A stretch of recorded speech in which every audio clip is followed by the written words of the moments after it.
Are you at risk of Alzheimer's disease? What is the year? What is the season? What is the date? Where are we? What's the town? What's the hospital? What's the floor of the hospital? The problem with all of this, diagnosing Alzheimer's disease, is quite imprecise. Hello, welcome to the Crossover Connections with Jack Wang Podcast. My name is Jack. I'm an Australian scientist and college professor at a university. Anyone can develop Alzheimer's. Usually we see it progress further and more aggressively the older you get. Physical inactivity, lack of mental exercise, as well as some general health risks around smoking, obesity, diabetes, cholesterol, and high blood pressure. This all may increase your risk. Neurocognitive degeneration, short-term memory loss, repeatedly saying the same things, having vagueness in everyday conversation, losing the ability to plan or problem solve or do routine tasks in a slower way. And this is the big one for family members. If there is a change in behavior, personality, or mood, diagnosing Alzheimer's disease, as you can tell from those list of symptoms, is quite imprecise.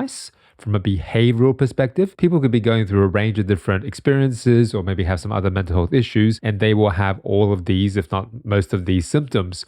And that's why, according to this website, there is no single test currently available to diagnose Alzheimer's disease, and it is almost a disease of exclusion once you've excluded all the other possibilities that are associated with those signs and symptoms. And the physician normally needs to take medical history, physical exam, blood and urine tests, and in some cases the cerebral spinal fluid, as well as psychiatric and neuropsychological tests and brain scans if it comes to that. The brain scans and the blood tests and the urine tests, they're more down my field, where we look at a very specific biomarker, or we're looking for a very clear lesion or a plaque on the brain scans. The way that people pick this up in their everyday lives is through the behavioral changes, the family members and loved ones that are best placed to notice those changes. People will lose mobility as well and become dependent, requiring extensive care. So they're in a constant state of distress. There is no definitive test for any form of dementia. There's not one gold standard that we can just use and we'll know that they have Alzheimer's. You can run blood tests to exclude other problems such as anemia, infection, or electrolyte imbalance, and also doing some urine tests to investigate infection. Outside of doing blood tests and PET scans and CSF scans is going to be these cognitive tests, where you go to a doctor and they administered this cognitive test to test your memory and learning abilities. Within a pretty short amount of time, you will have a baseline for your cognitive abilities. And if you do this every year, you'll know if you're declining over time. I am not licensed to give this kind of test, so I'm not going to administer one over the podcast, but I will say that the one that is the most accessible is the Mini Mental Status Examination, MMSE. It takes around 5 minutes to complete, and it is the most common test for the screening of dementia. So again, this is the Mini Mental Status Examination, the MMSE. You can very easily Google it to see the types of questions that are there. Let's see how I do on this Alzheimer's memory test. Again, the scoring of this is completely arbitrary now because I'm not licensed to give this, but I can try and attempt these questions. First question, orientation. What is the year? 2023. What is the season? In Australia, we're in winter. What is the date, day, and month? I believe right now we're in July and we're in 2023. The exact date, I'm not sure, so maybe I don't score full marks for this. Where are we? The state, we're in Queensland. What's the town? I'm in Brisbane. What's the hospital? I'm not in a hospital right now. What's the floor of the hospital? If my home was a hospital, I'm on the ground floor. Next one is a little trickier to administer by myself, so I might administer it to you. The key here is I have to name 3 objects. I'm going to take a second to say each of them, and then I'm going to ask you what these 3 objects are. A remote control,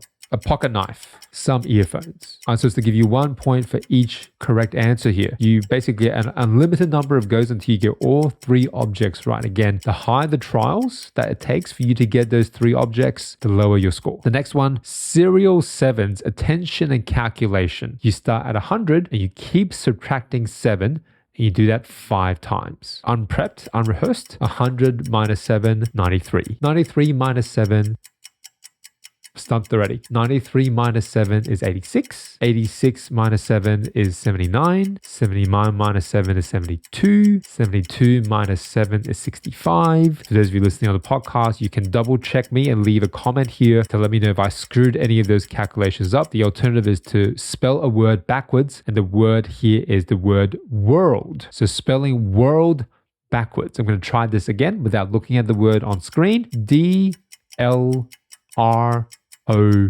W. Hopefully I got that right. Again, I'm not licensed to administer this to anyone, let alone myself. I'm just doing this out of curiosity. And at this stage of the mini mental state exam, you ask the person to recall what were the 3 objects I named earlier. You get a point for every object you get correct. And for those of you playing at home, the 3 objects I named were a remote control, a pocket knife, and a pair of earphones. 3 points for you if you got that right in this recall part of the mini mental state exam. The rest of the mini mental state exam doesn't really work over this audio visual medium. It involves the person writing a sentence and seeing if that sentence makes sense grammatically, logically, structure-wise, and then following a command where you're folding paper and putting it somewhere, and then copying a design which involves 2 pentagons that are overlapping. One reading doesn't mean anything. It's how you progress over time, and maybe this time next year, if you do this again, compare your score and test if your mental capabilities are staying the same, plateauing, getting better, maybe they're getting better, or if they're declining over time.